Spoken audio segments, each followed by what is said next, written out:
I promised you a special guest, and I have delivered. Please welcome to the stage a man who is 3/4 of his way to an EGOT. He has a closet full of kinky boots, and he knows how to strike a pose. You can see him on the London stage in Cabaret. Please welcome Mr. Billy Porter.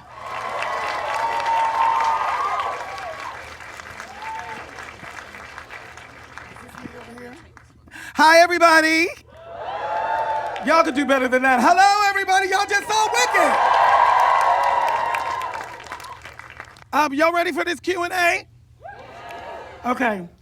Y'all got y'all tickets to Cabaret yet? I'll leave that for after the Q&A. So we have 3 people from the film with us. First, the sound designer, Simon Hayes. Give it up.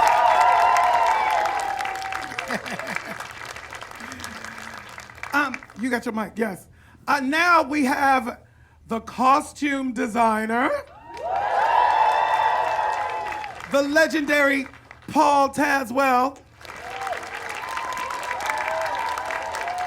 And last but not least, a young lady who needs no introduction. She is also 1 award away from an EGOT as well. She's from right here in your hometown. Alphaba herself, Cynthia Erivo.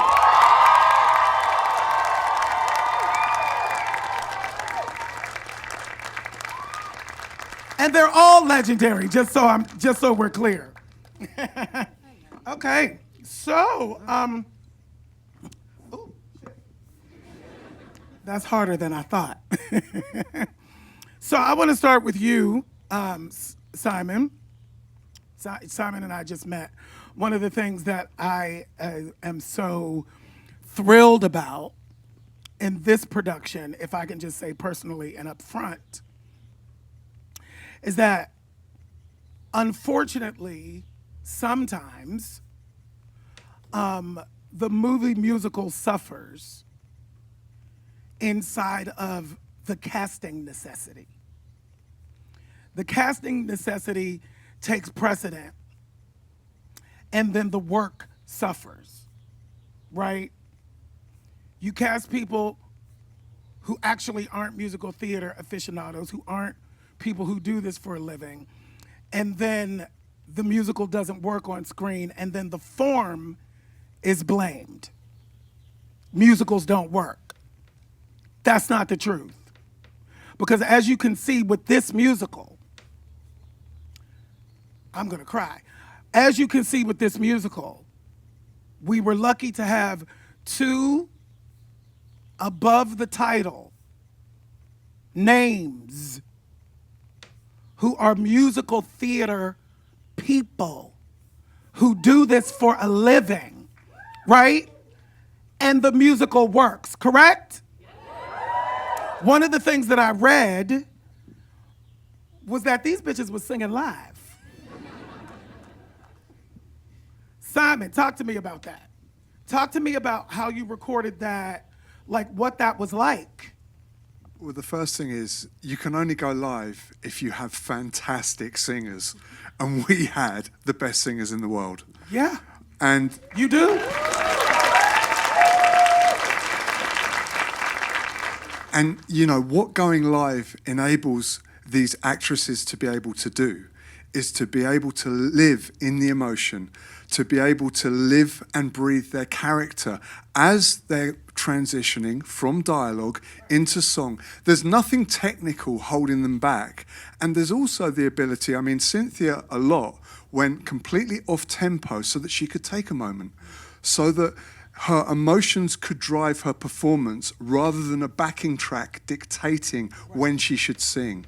And I think that you guys will agree, when you see that on the screen, we all connect with it because the emotions are dictating the performance rather than a backing track that has been written before we've set up the shots for the film. And certainly on I'm Not That Girl, I think you almost did the whole thing off tempo. Yeah. And it just We haven't works. seen that yet. There's just something. The word authentic is wrong, because of course it's authentic, because it's 100% real. Right. It's what's happening on the movie set. Yeah. So one more question for you, because you're saying, that there was breath in the performance. So the orchestra, what were you singing to? So we had our music supervisor and our music director on set with Stephen us. Stephen Aremus and yes. Dominic Amendum. Dominic would play the piano, so I was listening to live piano in my ears. In the earwig. In the earwig. Yeah. If there was no track, because sometimes I would need to be off tempo to sort of breathe in it. So I would hear that, but what Simon doesn't tell you is that he set the spaces up so that it was like we were always singing in a recording studio, so everything was always alive for us. So if I'm wearing my hat, there's a microphone in my hat. There would be microphones above us so that the sound would be caught. There'd be a microphone on my clothing which you couldn't even see, sense, feel, whatever. We were always given the tools that we needed so we could be free enough to sing the way we wanted to sing. I love Simon so much because he loves the voice just as much as I do. And he would make sure that everybody was quiet when we were singing. It was really important to him that the space we were in was conducive to singing live. Everything we needed, we had in order to sing live. This was like the uncle of making sure we were singing live. If I cared, he cared even more. So yeah. Can I have your number for later? You need it. I'm telling you right now. This is a special human being. These are special human beings here. You will hear me say that a lot today. So Paul Tazewell, if you don't know who Paul Tazewell is, if you don't know who these people are, we have Google now. So, you have your phones. I'm not going to go through that because it's a waste of time. Talk to us about having a piece that has lived on stage for over 2 decades, and the process that it takes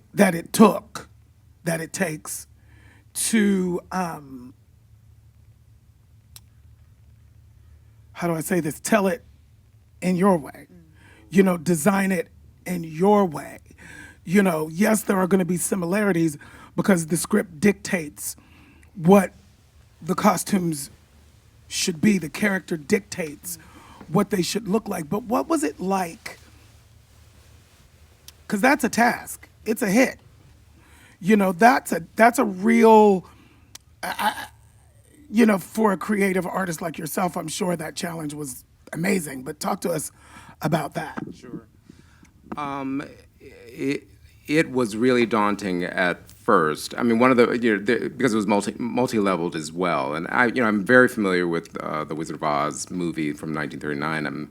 I've done 4 productions. I've designed 4 productions of The Wiz, so I'm very familiar with the characters that are involved in this story. But I knew that Wicked had a huge, or has a huge, fan base. And when tasked with re-envisioning what that beloved piece is, for me, I felt like it was imperative to honor the energy of it while also putting my own handprint on it. Right. I mean, somehow, one of the things that I did, after John and I, I was hired and we met for probably once, and then I went to the original costume designer of the Broadway show, and I said, because I'm friends with her and colleagues, and I just wanted for her to give me her blessing that I was, because I was going to take off on whatever direction it was going to go. And I wanted to have the emotional and spiritual freedom to be able to do that. And so that was one of the checks, one of the boxes that I was checking, just to get myself in the right place to now tell this story. And the brilliant John Chu said, I don't want to recreate what has already been seen. I don't want to recreate The Wicked that has been seen on Broadway. It is going to be a new telling. And that was the beginning. That opened the floodgates for me, and that was a gift. And then Ms. Cynthia Erivo was cast in the role of Elphaba. And as a costume designer, the way that I approach my work, I need to be empathetic to the character and to really step into the shoes of the characters to understand what are they going to wear, what motivates them from moment to moment, and why do they wear what they wear, and what is their backstory. And so it gives me an honest feeling about, a visceral feeling about what fabrics I should choose and what the silhouette is going to be. And I had the immense pleasure of working with Cynthia on Harriet. I knew that she was, she loves clothing, as you can see. She wears clothing very well. She wears a cape like no one else on this planet, and a hat, and manages both, and sings through all of that. So I knew that dressing Cynthia was going to be a party. It was just going to be, and every time that Cynthia came into the fitting room, it was serious work, but we had a lot of fun doing it because she could speak clothing language, and that was brilliant. I mean, that was the best thing for me.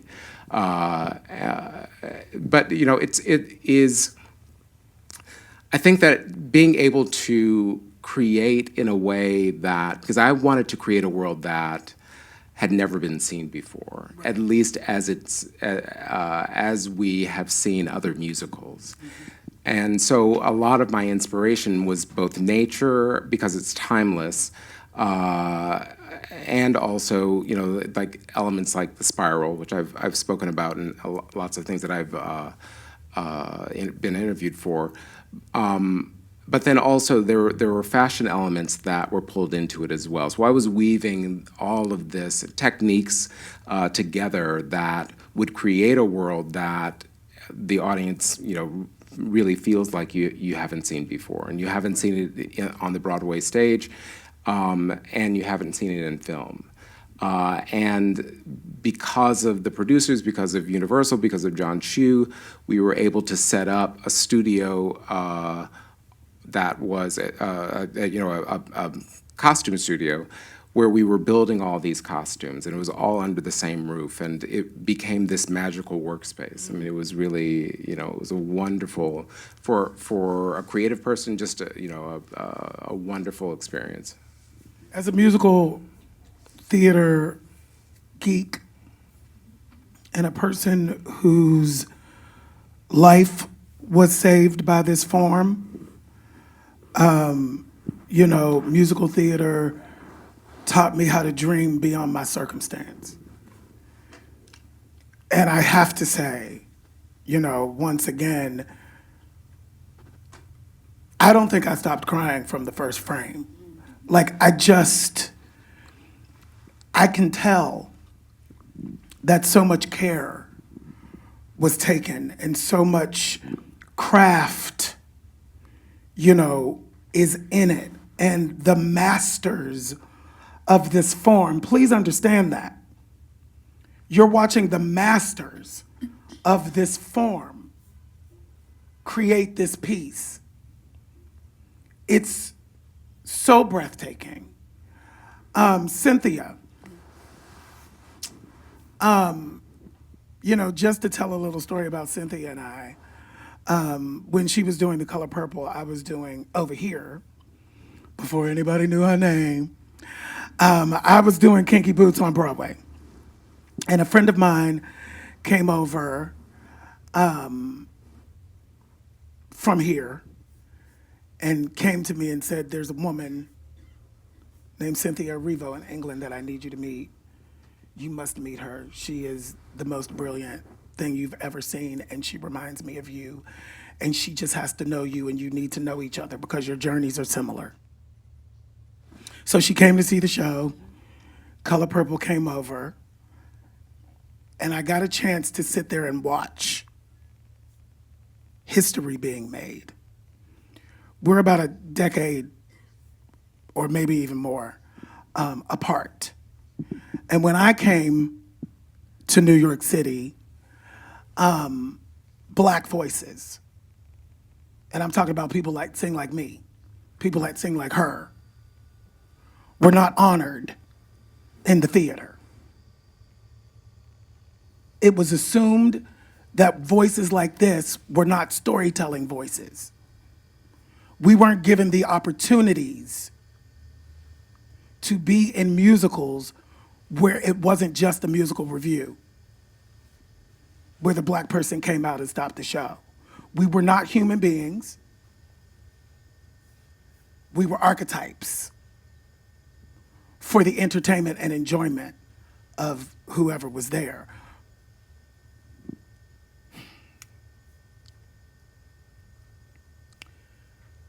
That moment in seeing this woman in The Color Purple, I knew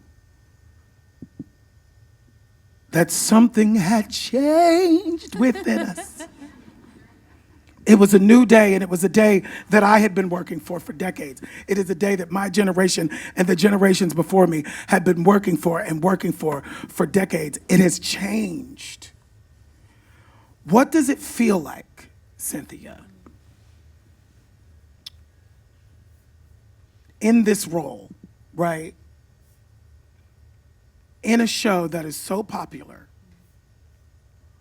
where the allegory of the show is racism. And as one of the first Black Elphabas, if not the first, I know there was one over here, 20 years, a musical that is an allegory for racism, never had anybody but white women in the role. Listen, I'm not blaming white women. Please don't post about that. We're just talking truth in this room today, right? I'm a person that tells the truth. Don't call me if you don't want the truth. What does it feel like? Because I know what it felt like for me. Thank you, John Chu. Thank you for the people who came to your senses. Thank you for this one being the one that's in the movie, right? My mama used to say, God's delay is not denial. God's delay is not denial. We got it now. What does that feel like? Yeah, you knew I was going to ask it. It's been one of the most incredible experiences of my life, not just because I've been able to play this role, but because of the response that I've had from people, and the response specifically that I've had from other Black women who... I love you too. Thank you. Who haven't seen themselves in this way. I haven't seen myself in this way ever, and to be able to be a conduit through which I can open up the door to talk about what it feels like to be an other. Yes, to be a Black woman, but also to be queer, to be Black, to be a bit of a rebel, to be bald-headed, to be, just different. Anyone who feels different has something to look to, and I feel like that's really the work. It's one thing to do something that's popular. It's one thing to do something that, everyone wants to watch. That's wonderful, but actually the core the thing that's really important is that if that work speaks to people who don't feel like they belong, don't get to see themselves often, don't get something that connects with them, if I get to be a part of that, if I get to be some connective tissue to anyone who doesn't feel like they can be anything they want to be, then that's the work. The work's been done. And I want to keep doing that. This has been the honor of a lifetime, because I honestly don't know if when I came over to do The Color Purple that I knew that this was even possible. So, hi. Who is this little one over here? Hi, sweetheart. That's the work. So that little girl knows that she can fly one day. You know? Yeah. That's really what it was about, you know? I have had, to be able to do this, I have had the most wonderful support.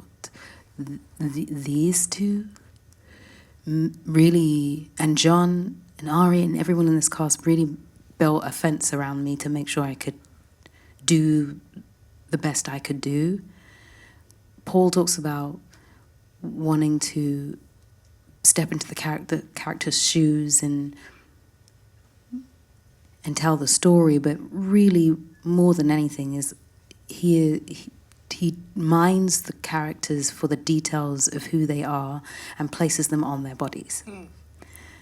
So what you don't see is that on my nightgown, the very first time you see me, there are little embroidered totos on the neckline. You don't see that, but I do, which puts me in the space of knowing that I'm part of history. I'll get you and your little dog, too. Well, I have the dog, don't I? You know? You don't know that we would talk about, well, if she comes from a well-to-do family, how can we make her self-possessed? How can we give her the details that make her stand up straighter when everyone else tells her she shouldn't? So we come up with 2 pinky rings, you know, with the ruby middle, because the red shoes. And when we look to figure out what we want for this, the final vision of it, and I remember we did this in Harriet, what's the final picture we want people to see?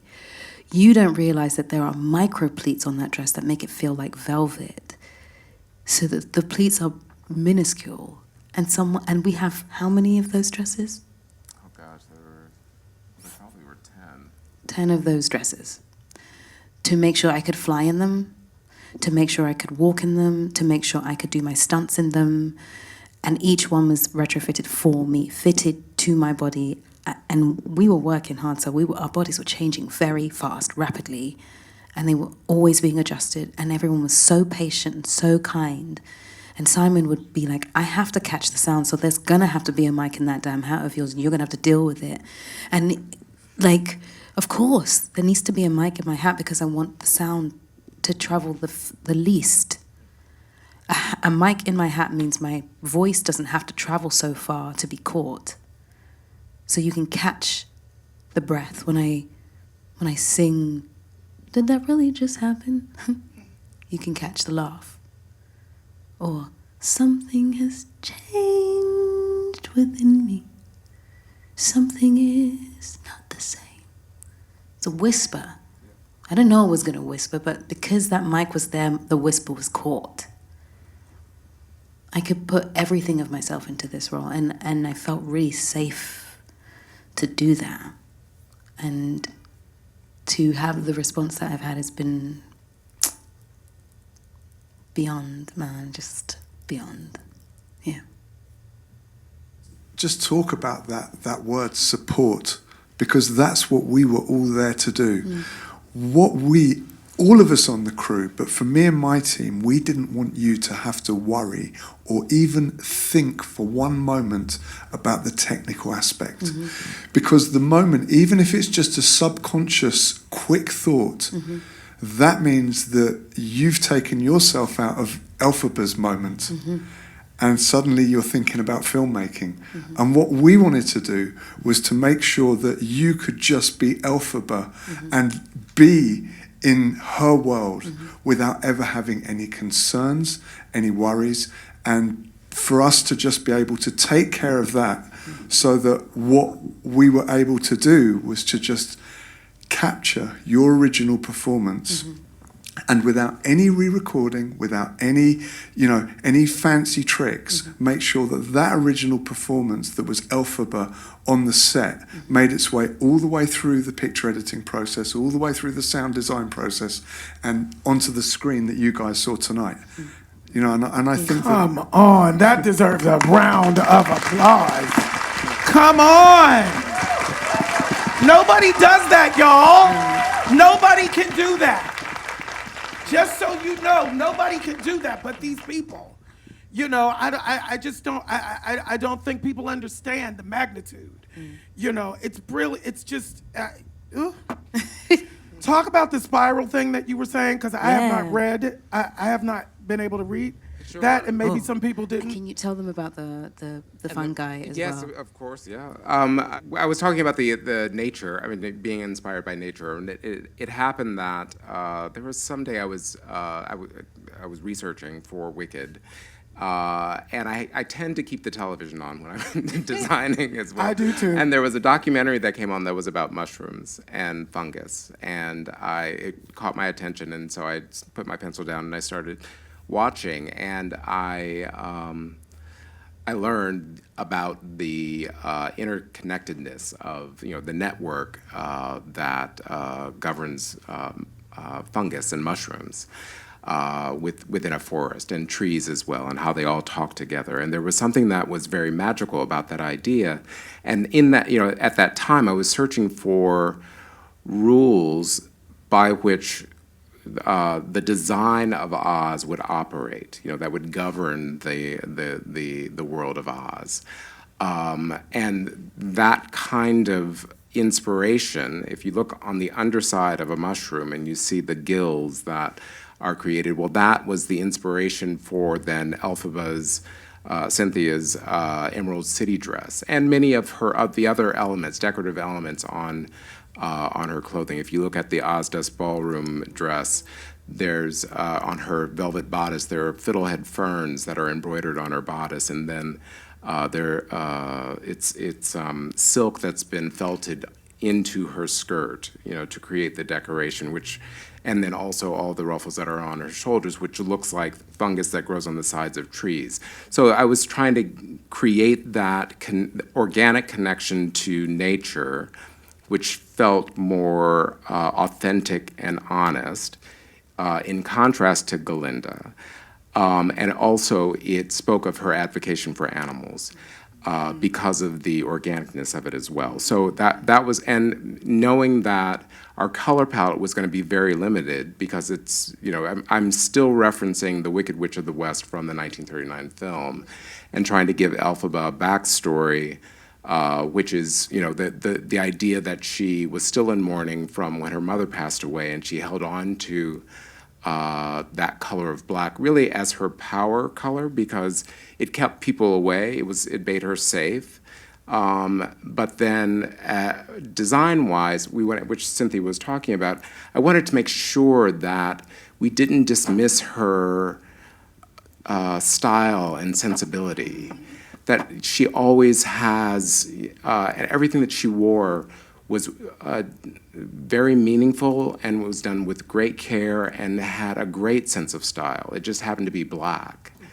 And we worked a lot of purple into her world so that it just looked more interesting. And Red and Alice Brooks, the work that she did to light all of that black was amazing, because you see all of the pleats and the depth of color within the black.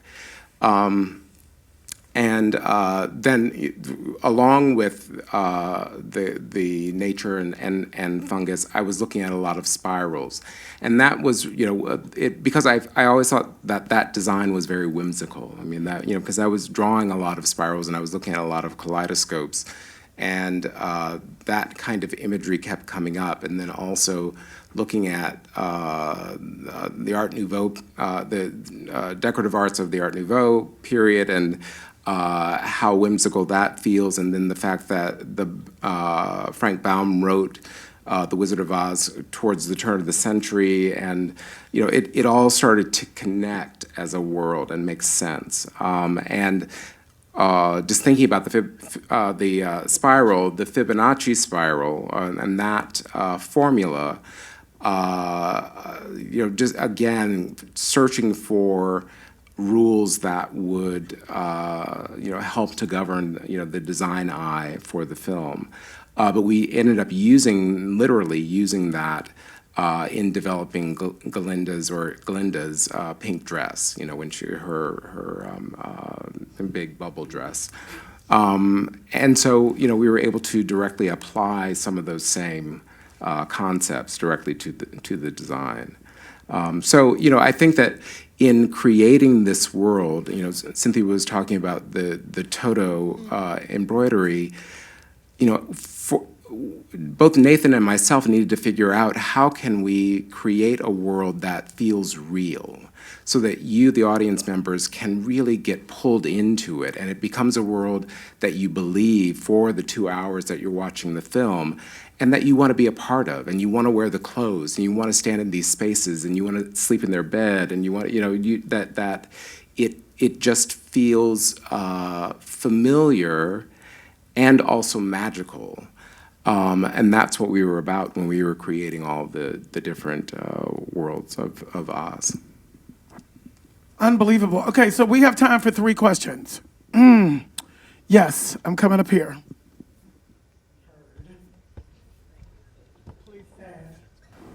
What's your name? My name is Treya. Treya, nice to meet you. And what's your question? My question is for Cynthia, and I wanted to ask you as well, actually.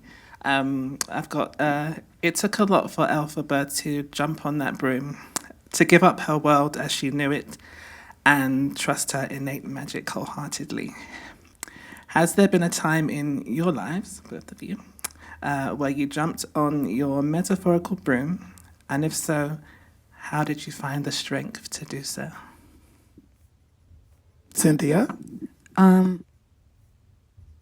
I think I've had to do that several times. But the thing that comes to mind the most is when I got on the plane to go to New York to do the show on Broadway, because I had never thought that would happen. I had to get used to the idea that I was going to leave my home. And following your dream is a wonderful thing to be able to do, but the reality is, in order to sometimes follow a dream, you have to leave things behind. And in that moment, right before I got on the plane, I realized that my life was shifting and changing, and I didn't know if I was ready to take the leap. So a decision had to be made just before I got on the plane, and I'm really glad I chose to get on the plane. Yeah. Yeah, you just got to jump. Yeah. If there's anything I can say, you just got to jump, and trust that the universe will Catch you. Conspire to give you what you need. Over there. Oh, you got the mic. Okay. Hi there. I first saw Cynthia on stage I had looked out the other day in 2011 in Umbrellas of Cherbourg. We used to chat after the show. Yeah. I saw the show several times. I love musical theatre. But what I really remember is Cynthia's character. She was playing the nurse to sort of like the elderly aunt. Yeah.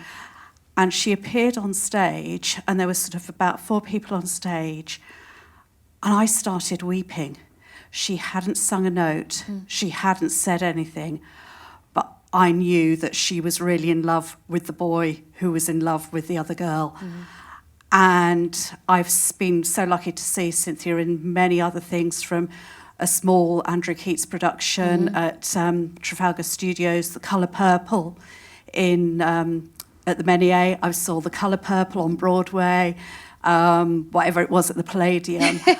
And, suddenly it was like this shock of like, oh my God, that was 2011. And I just it didn't feel that long, but I just wanted to know, how did you feel about that journey from just being in your first West End stage show to where you are today? Whoa. It's so insane to hear it together, because even I didn't remember some of those things, because you're in it and sometimes you forget how far the journey goes back. And I always, like, the first Broadway show, the first West End show was huge for me.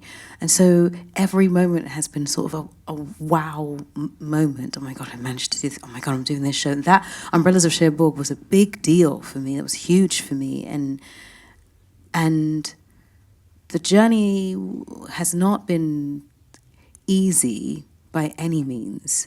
It has not been smooth at all. But I guess I've always felt like there's more to do. And I've never been shy about the hard work. And I'm glad for all of the building blocks, because I think each piece that I've been able to be a part of, each piece that I've had the privilege of doing on stage or off, has been a building block to get to this moment.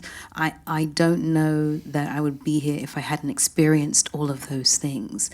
Umbrellas of Cherbourg was the reason I ended up doing Sister Act. Sister Act was the reason that I ended up doing The Colour Purple. The Colour Purple was the reason I ended up doing Harriet. Harriet is the reason that I ended up doing Bad Times at the El Royale. Bad Times at the El Royale is the reason I ended up doing Widows. Widows was the reason I met Steve McQueen, and Steve McQueen talked about me as, he said that I reminded him of Barbra Streisand. Barbra Streisand is one of my favorite people in the world. And so all of these, everything leads to the next. Everything is a building block. So I would not change any single building block at all, because I really, truly believe it got me here. And you know that while I was in The Colour Purple, this is when the discussion for Wicked started. It's when I met Ben Platt. And Ben Platt, I remember we used to, he was doing Dear Evan Hansen literally across the street. And I would go over to his dressing room, or he would come over to mine, and we would just sit there in silence because we were exhausted. And one day he was like, hey, do you know that Wicked is happening with the making a film? I said, yeah. I think I've heard it. And he said, well, you're going to be Elphaba, so that's what's going to happen. And I was like, come on now. There's no way. There's no way it's going to happen. He was like, sure, okay, if you don't believe me, but who else is going to do this? It's going to be you. And I couldn't have believed him less if I tried. Could not have believed him less. And to have to look back at that person who didn't believe that this would happen, while secretly hoping it would, because she was singing it while she was at drama school, singing the music before she even knew what the show was, took herself on a solo date when she was 25, and now to be it like this is wild. It is the proof that the combination of a dream, hard work, and good people surrounding you can actually result in some really wonderful things. Yeah.